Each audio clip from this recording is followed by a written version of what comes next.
Pass over വീക്കെൻഡാണ്. കഷ്ടാനുഭവത്തിന്റെ ആഴ്ചയാണ്. ലോകം അങ്ങനെ ചിന്തിക്കുന്നു, ധ്യാനിക്കുന്നു.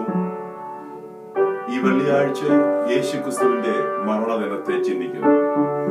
ഞായറാഴ്ച വരുമ്പോൾ ഉയർപ്പിന്റെ ദിവസമാണ്. യേശു നമുക്ക് വേണ്ടി ഒരു പുതുവഴി ഒരുക്കി. അത്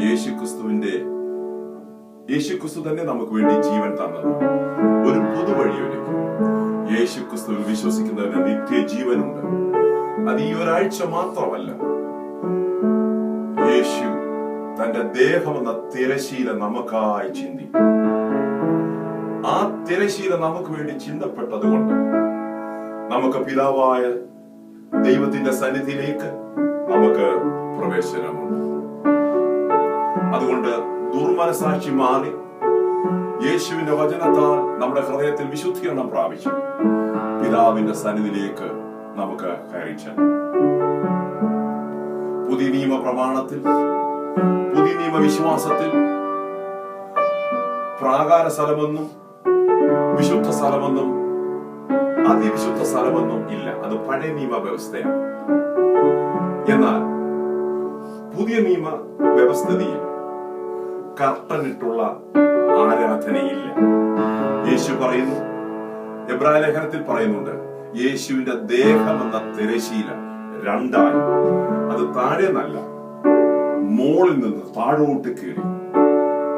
യേശു തന്റെ ആത്മാവിനെ പിതാവിന്റെ പക്കൽ ഏൽപ്പിച്ചപ്പോൾ യെരൂശലേം ദേവാലയത്തിലെ തിരശീല മേൽ തൊട്ട് താഴോട്ട് കീറി.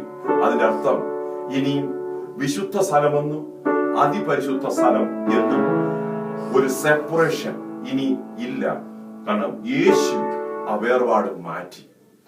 ആർക്കും പിതാവായ ദൈവത്തിന്റെ സന്നിധിയിലേക്ക് എപ്പോൾ വേണമെങ്കിലും ചെല്ലാം. അത് യേശുവിന്റെ നാമത്തിൽ പിതാവേ ഞാൻ കടന്നു വരുന്നു എന്ന് പ്രാർത്ഥിച്ചാലും മതി.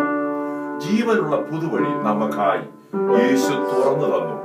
അത് ഈ ആഴ്ച മാത്രമല്ല, ജീവിതത്തിൽ എന്നും നമ്മുടെ പാപങ്ങൾ യേശുവിനോട് ഏറ്റുപറയാം. യേശുവിനായി നമ്മുടെ ജീവിതത്തെ സമർപ്പിക്കാം. നമുക്കൊരു നിത്യതയുണ്ട്. അതുകൊണ്ടാണ് ഈ പാട്ടിൽ ഇങ്ങനെ കേൾക്കാൻ കഴിയുന്നത്. ജീവൻ വച്ചിടും